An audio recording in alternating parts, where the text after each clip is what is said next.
भी आपको दिखा जो भी वेरिफिकेशन की प्रक्रिया वो करके और इन स्कीम्स को दोबारा रजिस्ट्रेशन करके बच्चों को दोबारा मुहैया कराया जाएगा, ये सारी अवसर मुहैया कराए जाएंगे। और मैं भगवान से प्रार्थना करता हूं कि बच्चे, हमारे गरीबों के बच्चे खासकर, खूब फलें फूले, आगे बढ़ें, तरक्की करें, देश के विकास में योगदान करें। वो किसी भी तरह से दूसरे वर्गों से पीछे नहीं है, किसी भी तरह से दूसरे वर्गों से कम नहीं है। उन्हें अवसर हम पूरे देंगे। अगर कोई प्रश्न है तो। सर, अक्सर जो स्कीम्स आप लाते हैं वो उलझ जाती हैं अधिकारियों के बीच में, एलजी के बीच में, इसको कैसे आगे बढ़ाया जा सकेगा? ऐसे ही बढ़ाया जाएगा, संघर्ष कर करके, लड़ के, लोगों से पैर पकड़ के, जहाँ जो करना पड़ेगा करेंगे। देखिए, सच्चाई के रास्ते पे चलना बहुत आसान काम नहीं है। हमारे से पहले की जो सरकारें थी, अगर उसी तरह से हम भी चलते, कुछ लोग कई बार कहते हैं जी उनकी तो लड़ाई नहीं होती थी, पर उन्होंने कुछ किया भी तो नहीं था। कुछ ना करें, आज हम बैठे रहें। अगर हम बैठे रहेंगे तो कोई कुछ होगा ही नहीं, संघर्ष ही नहीं होगा। हम ये काम कर रहे हैं। हमने, मनीष सिसोदिया ने स्कूल ठीक किए, इसीलिए वो जेल गए। सतेंद्र जैन ने मोहल्ला क्लिनिक बनाए, इसीलिए वो जेल गए। मैंने बिजली फ्री करी, इतने सारे काम करे, इसीलिए मैं जेल गया, इसीलिए इतना संघर्ष है। अगर हम ये सारे काम ना करें, हम भी पैसे कमाएं, ऊपर वाले उनको भी पैसे देते रहें, बांट के, मिल बांट के खाएं, ये तो व्यवस्था चली रही थी।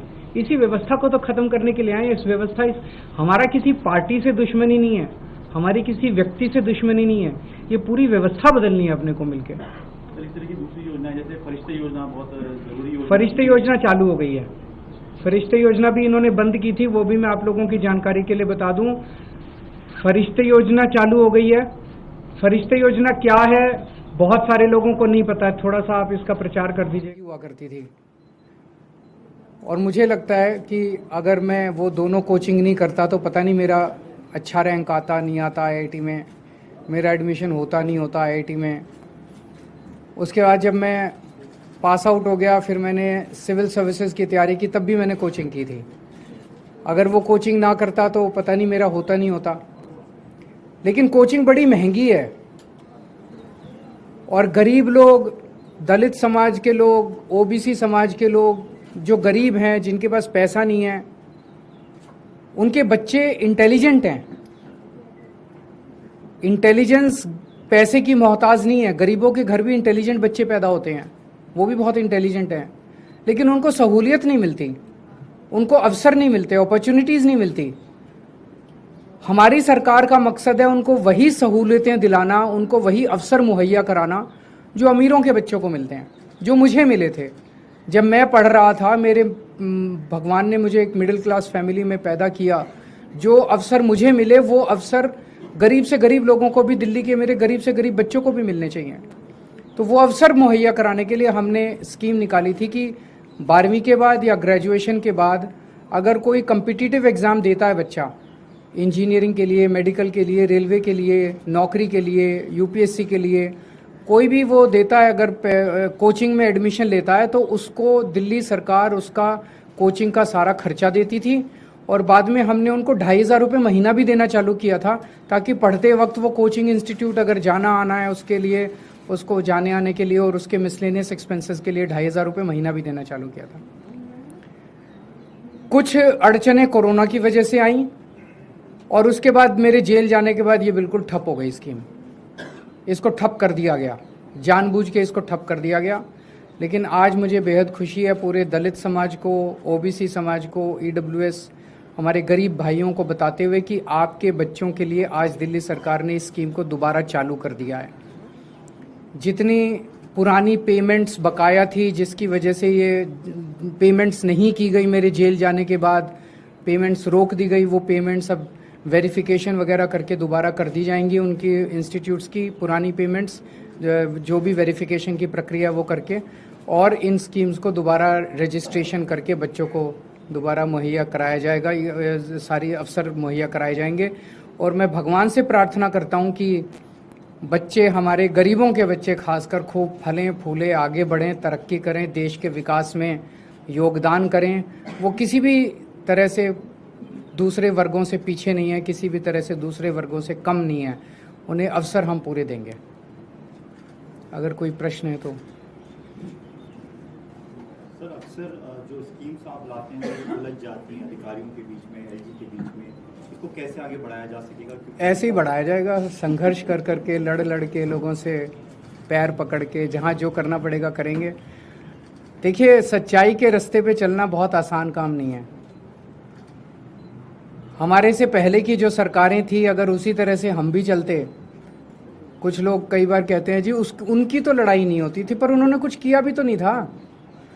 कुछ ना करें, आज हम बैठे रहें, अगर हम बैठे रहेंगे तो कोई कुछ होगा ही नहीं, संघर्ष ही नहीं होगा। हम ये काम कर रहे हैं। हमने, मनीष सिसोदिया ने स्कूल ठीक किए इसीलिए वो जेल गए, सतिंदर जैन ने मोहल्ला क्लिनिक बनाए इसीलिए वो जेल गए, मैंने बिजली फ्री करी, इतने सारे काम करे इसीलिए मैं जेल गया, इसीलिए इतना संघर्ष है। अगर हम ये सारे काम ना करें, हम भी पैसे कमाएं, ऊपर वाले उनको भी पैसे देते रहें, बांट के, मिल बांट के खाएं, ये तो व्यवस्था चली रही थी।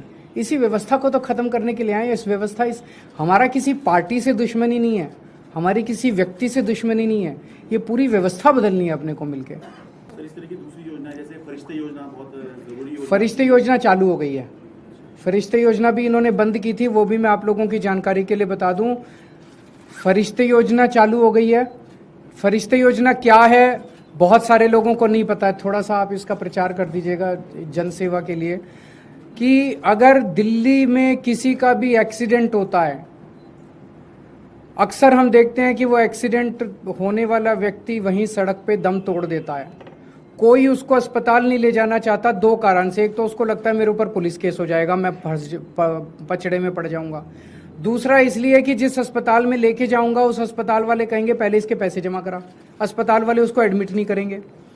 फरिश्ते योजना में हमने कहा भाई उसको नियरेस्ट अस्पताल में भर्ती करा दो, चाहे बड़े से बड़ा 5 स्टार अस्पताल हो, चाहे अपोलो, मैक्स, फोर्टिस, स्कॉट्स, जो भी अस्पताल हैं, किसी भी अस्पताल में नियरेस्ट में उसको भर्ती करा दो। जिसका एक्सीडेंट हो, आपसे कोई प्रश्न नहीं पूछा जाएगा और उसका सारा खर्चा दिल्ली सरकार देती है।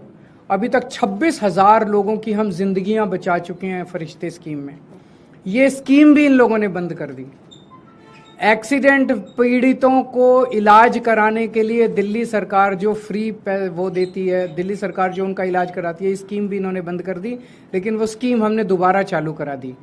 इसके अलावा जब आप सरकारी अस्पताल में जाते हो, सरकारी अस्पताल में अगर लंबी लंबी लाइनें होती हैं, अगर पता चले भाई कोई सर्जरी है, वो सर्जरी आपकी नहीं हो पा रही और 1 महीने बाद का टाइम मिल रहा है, आपको कोई टेस्ट है, वो टेस्ट अभी नहीं हो पा रहा, मशीन खराब है, मशीन खाली नहीं है, तो वो सरकारी अस्पताल आपको रिकमेंड करता है प्राइवेट में जाके आप अपना इलाज करा लीजिए, अपनी सर्जरी करा लीजिए, अपनी टेस्ट करा लीजिए। वो सारा फ्री सरकार रीइंबर्स करती है उस अस्पताल को, प्राइवेट अस्पताल वाले आपसे पैसे नहीं मांगेंगे। ये स्कीम भी इन्होंने बंद कर दी थी, इसको भी हमने दोबारा चालू करा दिया। सर, जय भीम योजना जो आपकी है, अब जब आप रिज्यूम कर रहे हैं तो उसका एम्बिट क्या होगा, बेनिफिशियरी कितने ज्यादा नंबर? हम तो चाहते हैं जितने मर्जी बेनिफिशियरी आ जाएं। अपने बच्चों को शिक्षा देने के लिए जितना भी पैसा खर्च करना पड़ेगा, सबसे पहला पैसा शिक्षा के ऊपर खर्च होना चाहिए सरकार का।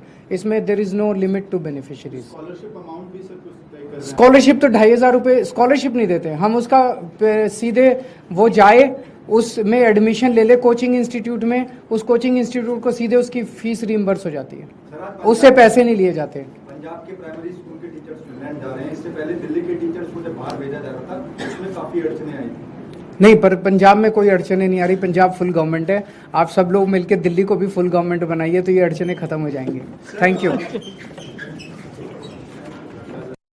तो आप संयोजक अरविंद केजरीवाल की ओर से प्रेस कॉन्फ्रेंस का आयोजन किया गया, जहां पर उन्होंने कहा कि हमने दिल्ली की तस्वीर बदली है, पिछली सरकारों ने कुछ काम नहीं किया। साथ ही साथ उन्होंने कहा कि हमने काम किया तभी जेल गए हैं। और इसी के साथ साथ अरविंद केजरीवाल ने कहा कि सच्चाई के रास्ते पर चलना आसान नहीं है, हमारी किसी व्यक्ति से विशेष तौर पर दुश्मनी नहीं है, हम सिस्टम बदलना चाहते हैं। ये तमाम बातें अरविंद केजरीवाल की ओर से कही गई हैं।